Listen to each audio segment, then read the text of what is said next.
Welcome to Paul. Oh, God, I need to actually look at how it's worded. Damn it, Paul. Christians get away with not reading the Bible. I think you can get away with not reading Paul's script. So, okay. Although Paul is our Lord and Savior, so you gotta be careful. It's true. It's true. Welcome to Paulogia and another I don't do a script for this reason. You want me to do it? No, I got it. You want me to do it? I got it. I can do it. I believe in myself, and that's I believe in you too. The Land Before Time taught me that's what I was supposed to do. Okay. That's before all the dinosaurs died, Suris, but all right, you do you. Welcome to Paulogia and another edition of Ham and Egg News, where we react to Ken Ham reacting to things. I'm your host, Suris, and today we also have ObjectivelyDan, and we're not covering Hello. Ken Ham. No, we're not covering Ken Ham. There's no ham in these eggs. It's just sausage. There's also no Paulogia, so I hate to tell you guys, but you've been duped. This channel has been completely taken over, and we are restructuring everything. Yep. You're probably going to see a lot more anime girls if Suris is running that side of things. We're going to sell body pillows now of whoever you want. Me, Suris, Paul, you name it. We got it. Paul, get on that. Paulogia Dakimuras. Go for it. I bet if he opened that store, he'd get like 10 sold in one day. I believe it. You're really lowballing how many people simp for Paul. You know that, right? But I'm just talking about within the first release day. It's going to accumulate, obviously, but... Okay, speaking of accumulation, we have an accumulated insanity that is Answers News. Hopefully we can make this episode as entertaining as Paul makes them, because listening to the original audio, all I can think of is I would rather be doing anything else. A lot of my notes aren't even real notes. Like, one of my notes here is just the word wow with the letter O put in 12 times. Paul, you're doing the world a service. That's all I'm saying. I'm Roger Patterson, and I'm joined today by Tim Chaffey and Dr. Jennifer Hall Rivera. And I have no idea who any of these people are. We especially like the crowds when we have people here from Green Bay, like we saw earlier. So Yeah, great. Go Pack Go. I probably shouldn't say that on air. That's okay. It's funny that that's the thing that they decide they shouldn't say on air. There's a lot of things in this episode that they shouldn't say on air. But favorite football teams, that's where we draw the line. So we're going to introduce a few things that our ministry does to help you connect with some of those pieces. One of them is our women's conference, and that'll be coming up next year. Wait, hold on. It's a women's conference, but two of the people who are hosting it aren't even women. This was my note, too. Two of the headliners are not women, and one of them is Ken Ham. And one of them's Georgia Purdom, the person who deliberately got a PhD for the purpose of ignoring all the information that she gained through her studies so that she could shit on actual science. It's not great. Some guy named Ken Ham, I think that's his name. Dr. Georgia Purdom, who heads this up. I'll also be speaking on evangelism. So I don't see how any of this has anything to do with women specifically. Right. That's what I noticed. Either it should be women speaking to people in the conference about these issues, or it should be talking about issues that pertain specifically to women. I don't see either of those here. It's Ken Ham telling women how to be Christian, apparently. All right, and we've also got a pastors' conference, one that's designed for Christian leaders. Now, Suris, look at this. This pastors' conference, what they chose, first of all, it says raising godly generations. This image it's not is great. not... Oh, with the history of the church and assault, this is not the image I would have chosen. It's hairy enough. Is that Ken Ham's hand? Ken Hands? Is that Ken Ham? Ken Hands. It's Ken Hands ham. Dude. Ken Hands ham. It's a great idea for you who are the congregants to be supporting your church leaders in that way as well. Mm-hmm. I like the He just agreed with himself. We continue to offer those things for people to come here to the attractions, not just to enjoy their time, but to really learn and grow in the faith. This is a thing that I've noticed with Ken Ham. This sounds like a way of just selling Christianity to somebody. Not in the sense that you're like trying to sell someone on an idea that may or may not be good. No, this sounds like they're trying to literally just market. Give us money so you can avoid going to hell. Paul, you do a great job of cutting out a lot of this, I think. But like every episode of this, they're constantly plugging stuff all the time. Like out of the 30 minutes that they're talking about real stuff, at least 5, maybe 8 minutes of this is them plugging other stuff that's like not news related. We've got our fluff article for today. It says Florida City accidentally sells its water tower. Now, I've done some silly things before, but I've never accidentally sold my car or accidentally sold my house or anything like that. We've looked at the article for this, And the first thing that I want to point out is that it's from a website called Not the Bee. Not the Bee has a very right-wing bias, but at least it does have a very high rate of factual reporting, which is at least a positive here.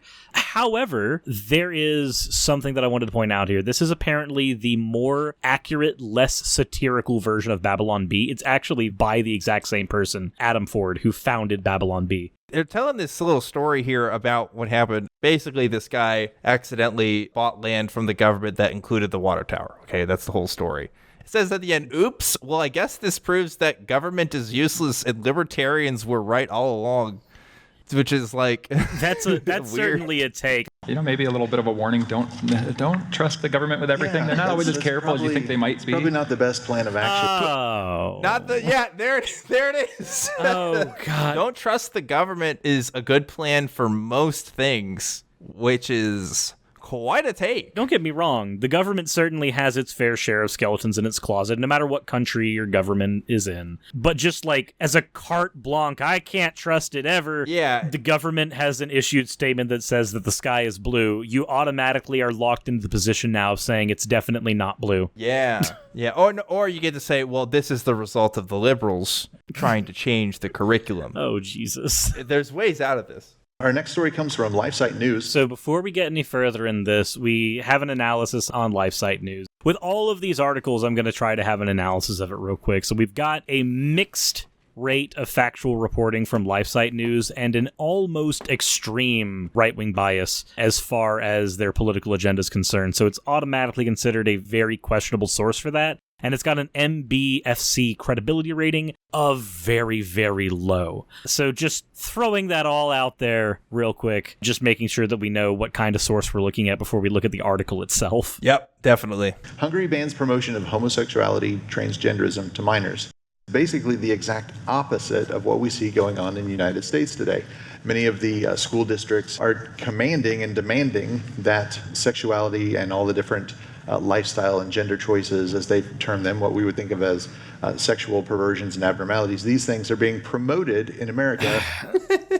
I'm just going to say this right now. The fact that gay people exist or trans people exist, this makes people at Answers News so unreasonably angry. They have to boil down things that are innate to a person, that are not choices, because we don't choose our sexuality, we don't choose our gender. These things that we cannot control automatically have to be perversions. They're horrible, they're evil, they're insert terrible thing here. Right. It's going to make you go to the lake of fire. Yeah. The language is very vague enough to where they're really not talking about anything. So, like, they're saying here that they're promoting transgenderism and LGBT stuff in schools in the country. Okay, like, what does that mean? It's a fill-in-the-blank kind of thing. When you're so unreasonably vague with a statement like this, everybody gets to fill it in and put their own boogeyman in, and it never manifests into something that matters. Totally agree. And the curriculums say you must teach these things, and parents aren't even being allowed to remove their kids from the classes when these things are happening. So when they're saying curriculums must teach these things, again, this is incredibly vague.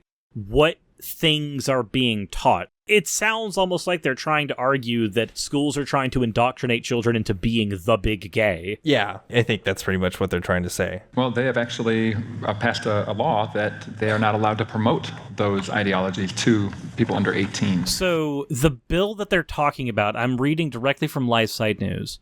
It says the bill prohibits showing pornographic material or content portraying homosexuality or transgenderism to minors in the age of 18. So there's a little more to it than just the ideology part, but that's certainly still part of it. They haven't banned homosexuality. They haven't criminalized it. They haven't, people who are homosexual are not being thrown into jail or being executed. None of that's going on. The part that they're leaving out is that they think that that's what should be happening. Absolutely. Not that I would really care much about soccer, but Roger, you'd be interested. Yes. Hungary is playing Germany, I guess today. There's a big match, and there's a whole bunch of people saying they need to turn the whole stadium rainbow-colored and everything as a protest against what Hungary's doing. And the soccer players didn't do this. This is a take that I would expect from the same people that hated what Colin Kaepernick did in the United States.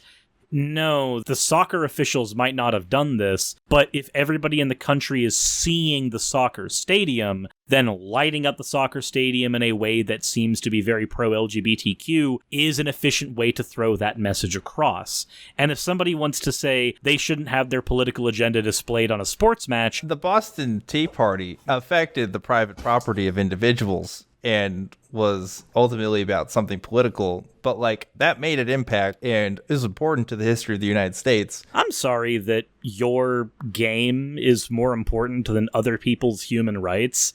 That's a weird take from you weirdo. In the comment section typing that out right now, you weirdo. But all they're saying is, let's just protect our children at ages when they're very vulnerable and very impressionable. And there it is. So while part of this legislation does have to do with cracking down on pedophilia, which would be a way of protecting children, homosexuality in minors is going to develop whether you want it to or not, because that's not a thing that we have control over.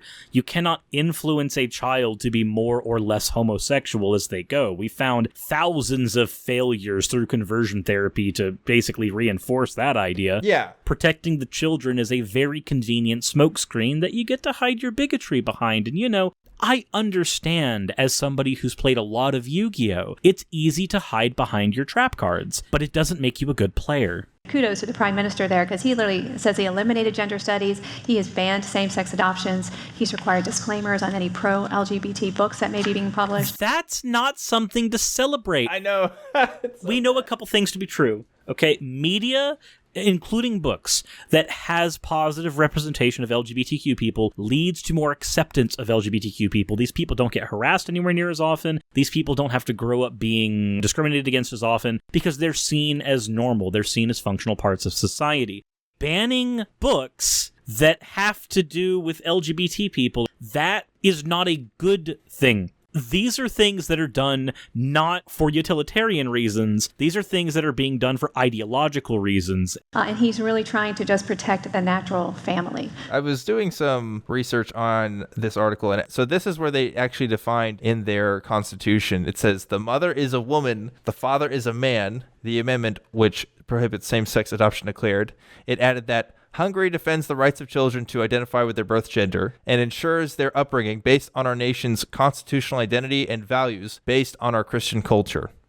So, yeah, there's that. From Fox News, CBS anchor excuses Walgreens shoplifter in viral video. You're getting probably something you need when you're stealing from Walgreens. So this man basically rode in, pretty bold. Rode his bicycle right down the aisleway, loads it up, as you can see in his bag, and then just gets on the bike and rides back in. Whole garbage bag. Yeah, and I know a lot of times people will look at that and say, what's the security guard doing? Why isn't he acting? Because nowadays in a lot of these places, the security guards are told not to intervene. All you do is document, you record. As somebody who used to work a lot of retail, the reasons we do this are, one, the physical items in the store are not worth the potential life of the clerk or security guard. Two, you will get in a lot more legal trouble for potentially injuring somebody, even if they are shoplifting, but injuring them when you could have just let the police do their job later. Because if you've got video evidence of the person, then yeah, they stole a few items and those are going to be covered by the insurance of your company. However, with video evidence of this person, with documentation of this person, they're going to be caught up in the justice system after this. Yep. If you're the type of person that's already mad at the United States for the way that police handle situations because of their lack of training in specific circumstances, imagine what the average person hired to be a security guard for Walgreens is going to do. Like, they get even less training. I think they're doing the right thing here, just documenting everything. Police have been defunded, so we can't call them anymore. Right. They're not valuable partners. Oh my god, the defund the police joke. Okay. Oh, yeah. This is just a conservative smorgasbord at this point. Like, so far, there's been one article about evolution, kind of, that we didn't really talk about. And, like, everything else here is just politics. So if this is what people are getting every week at this museum, I mean, sheesh. That's the thing that confuses me. Like, again, does it matter more to these people that people become Christians? Or are they more concerned with them becoming right-wing conservatives? To me, when I was a Christian, I didn't care what people's individual politics were. I cared whether or not they followed Christ.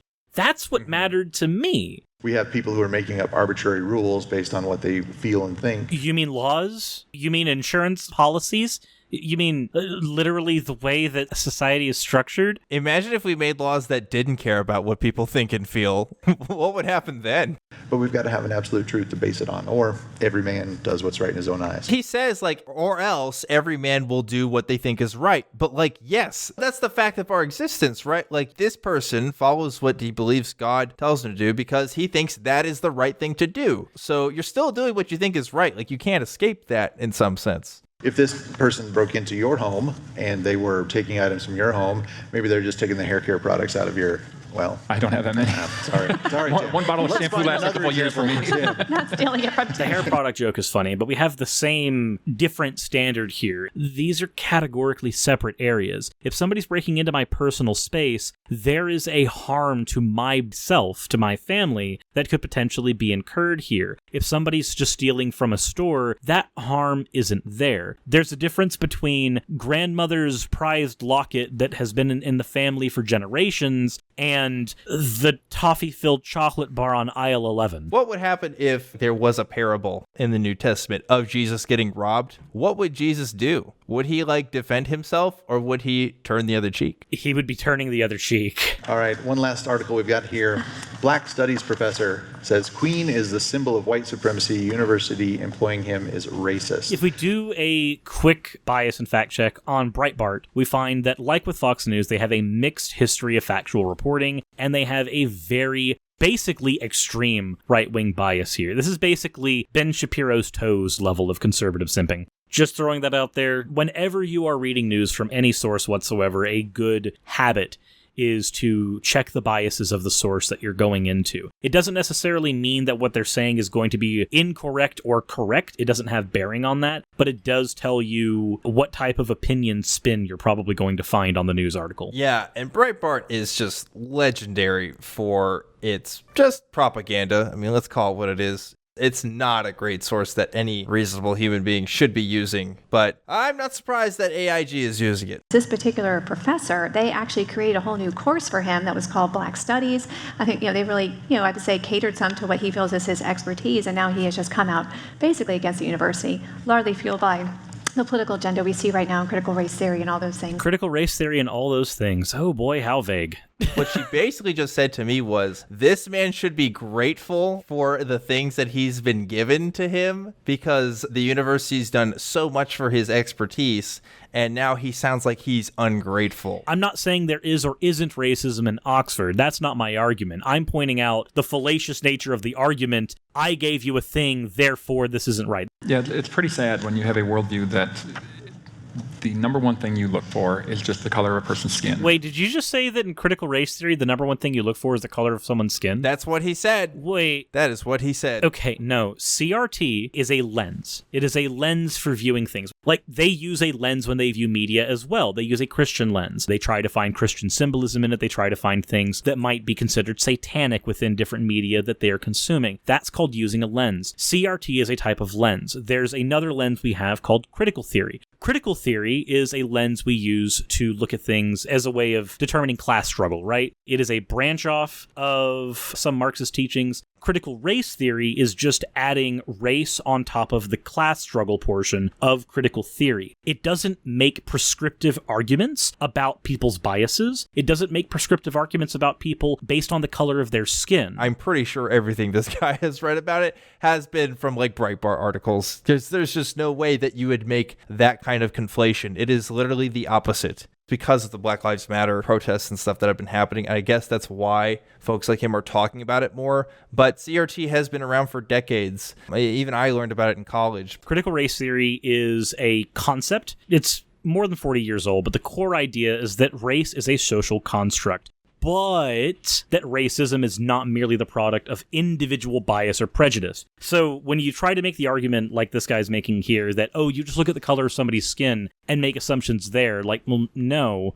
That's the exact opposite of what CRT would say. CRT would say that we are not trying to look directly at your skin. We're trying to look at the systems that might have informed your actions. Right. CRT also tries to analyze legal systems and legal policies. You can benefit and participate in a racist structure and racist system without actually being quote unquote racist yourself. Like, as an example, if somebody just takes up a job as a banker, right, we wouldn't say that they're racist. If somebody took up a job as a banker in the 1930s, we wouldn't say that they're racist for being a banker, because there's nothing that's racially charged in relation to being a banker. But in the 1930s, government officials in the United States drew lines around areas that were deemed poor financial risks, and these lines were drawn almost explicitly on the racial composition of the inhabitants in those areas. As a result, banks subsequently refused to offer mortgages to black people in the United States because they were in these financial risk areas that were drawn literally because of their race. Is the bank racist or the banker racist for not giving you a loan?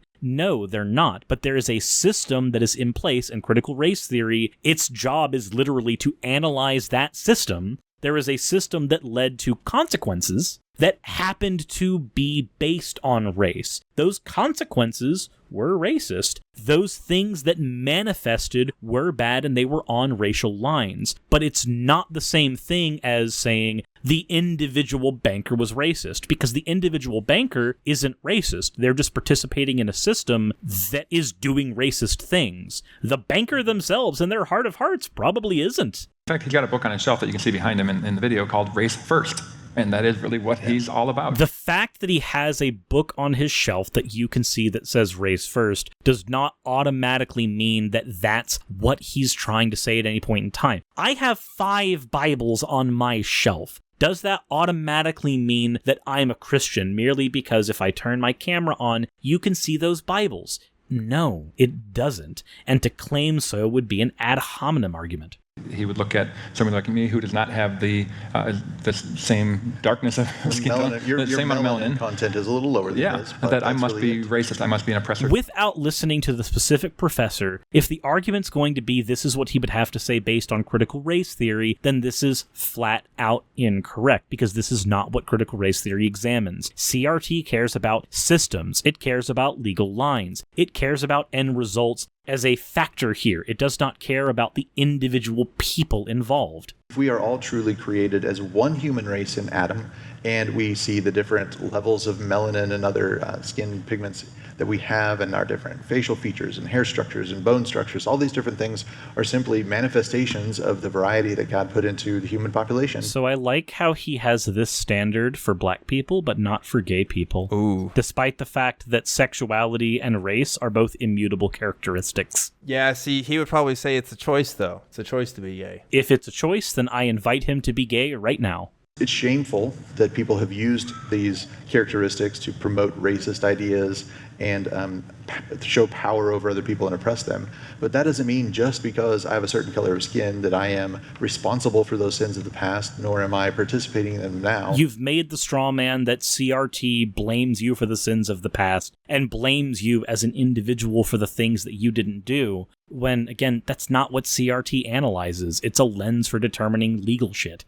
And I would argue that if you are aware of some of those systems and you have the ability to change and you choose not to, I would wonder how that would reflect on your moral character in some way. Like with the banker example, there's a difference between the banker whose job is just to give out loans based on policy and the person over him who might have had influence on writing that policy. Like, there's a different level of moral responsibility between these two people.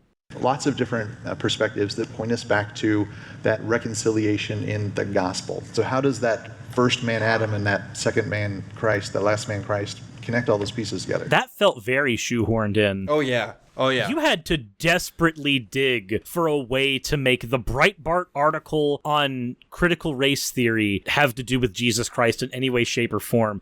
I've got a question. Do they ever read the article? Do they ever, show the video of what he's saying, or do they just, use it as a springboard? They do not, Suris. Wait, that's what I'm saying, man. It's just not a good look. They just bring up the title and use it as a spring. That's it? That's all they do? Yeah, that's pretty much all they do. Why even have the article? Why talk about it at all? They want to whine about CRT, dude. That's all it is. What does it have to do with the Bible? Look, you had a choice. What does this have to do with creationism, You had really? a choice. That's what I want to know. You, as a person on this channel, you had a choice, an active choice. You could have chosen any article as your springboard to talk about how all people are created equal in the eyes of Christ. You decided to grab the straw man argument against critical race theory, and that's the one you use. That's the angle you go for. Why? Dan, give me a reason to continue watching this episode. I mean, well, Paul did ask us nicely to do it, so I think we should. You okay, Dan? I think so. I don't know. This show is the most boring and the most frustrating show out there. It really is. It's a weird feeling to be in, between absolutely zone out of my mind listening to this again, but also just being like, oh yeah, they said this dumb bullshit. Like, it just keeps coming. It doesn't stop. And it don't stop coming, and it don't stop coming. Yeah, back to the rules. And I'm about to hit the ground running. So let's fucking go, Suris. Come on, I'm ready for this. Talk about this for a little bit, how silly this is, because he's saying this is because the British Empire, the sun never set on the British Empire. That was the whole, 100 years ago, 150 years ago, 200 years ago. Wait, does he not? That's 100 years. I was ready for this part. Which one is it? Was it 100 years ago? Was it 150 years ago? Was it 200? Which one? First of all, if you consider Hong Kong, this was like the 90s. So, like, yeah, it's crazy. Also, Britain literally owned Hong Kong. Yeah. Until just recently. They still have, like, islands and shit. It's a matter of historical record. Does he know about World War II? This was, like, all in the 20th century and not fucking 200 years ago? Are you kidding me? He sees this all as white supremacy. So when the English were battling the French for 100 years, is that about skin color? I don't think so. Doesn't matter? Hey, guys. Why does that matter? There are wars that happen between white people. Does that mean that racism exists? No. What is this argument? What? Because they said we're whiter than you, or vice versa. Or it had nothing to do with skin color. Wait, so that had nothing to do with skin color, but has there ever been a point where a war was fought and skin color mattered, or there was, I don't know, slaves held where skin color mattered? I'm not up to date on the literature, and maybe they do talk about this, but I'm pretty sure CRT doesn't talk about the wars between the British and the French for that reason, because that wasn't as big of a factor, right? Britain would take over countries and they would enslave them and they would Christianize them, right? If you look at the history of a country like Uganda, that country was not very homophobic, and they were also very open to accepting people who had different gender identities, and this was, a few hundred years ago. But Britain took them over at one point and then made them very Christian-centric, made them a proper Christian nation. And now we see that their nation, despite them not having those influences within their borders anymore, are still very much a Christian nation. They still very much are anti-LGBTQ. They still have several policies that are anti-woman. Everything that they have to carry over from when Britain took them over is still there, despite them not being an occupying force there for a long time. The fact that a war with France was fought and skin color had nothing to do with it doesn't mean anything when you consider the other countries that the UK took over. That's at the core of CRT, is that everything's racist. It doesn't matter what it is. Right. It's going to be racist. There's some oppressor. No matter what angle it is, right. It doesn't matter. Everything is racist, and you can't excuse your way. Nope. I give up. So you give up? That's it? They just did the same thing again, where they're just everything's racist and you can't excuse your way out of it. If you can't excuse your way out of it, then we're automatically not in the category of CRT, because we're talking about an individual person, not a system. CRT deals with systems, not people. Yeah. Dan, convince me to hit the play button. Please, convince me to hit the play button. Well, Paul did offer us those checks of $10,000 each. Oh, right. You know what? Right. Yeah, you know what? You got it. $10,000. I can do this. Okay, cool. We all have the same problem. Every single one of us is sinful. It doesn't matter what color your skin is. We all are sinful. We all have rebelled against our Creator. And we all deserve his wrath and his judgment. We all deserve to be separated from him eternally in the lake of fire. You know what, Suris? This actually makes me angrier than almost everything else, besides they're just really bad and ignorant takes on stuff. Oh, explain. Well, because they have redefined racism as a non-issue. They don't have to really worry about it or think about it or work towards it. They just have to worry about getting everybody on the same page with Jesus. Because racism is a sin. Right. And all sins are part of the curse of man, they shouldn't do anything anything about the individual sin. They should just try to make more Christians, which is incongruent with their conversation about Hungary. Yeah. Because if homosexuality is a sin like any other, then fucking trying to vilify the gays does not suddenly make the world a better place for Christians. You could have everybody not be racist anymore, and the thing that affected racial minorities would still be there, and that's what CRT is analyzing. This type of dismissal was not used for any of the other sins that were brought up here. Exactly. But as soon as race got involved, the sin dismissal was given. You see where this makes me frustrated too? Because I sense that too. It's like they really just want to hand wave this one away. We're blameless, we're holy, we're perfect, and we can dwell with him eternally in a place where there is no more racism, no more sin. I'm not even convinced that heaven wouldn't have racism. Something tells me there'd be some redlining in there. I think now that we've got to the gospel message, I do think this is where we do need to wrap things up a little bit. We've carried on and on. Paul, I don't know how you do it, man. Dan, where can people find you? I post random things on Twitter at ObjectivelyDan, and I'm also a regular host on the Atheist Community of Austin's Truth Wanted and the Atheist Community of Austin's Talk Heathen. And you can find me at Suris the Skeptic over on YouTube. You can also find me at Necosuris on Twitch. I also run a podcast with a few of my friends talking about Sonic the Hedgehog called the Sunset City Podcast with game apologist Channel Pup and Wayne is Boss. So those are all the places you can find me. I'll actually be on Truth Wanted here in the next insert time here. We haven't really figured that out yet. But yeah. Yeah. But next time, less sausages and more ham. Yeah, next time, ham and eggs, not sausage and eggs, please.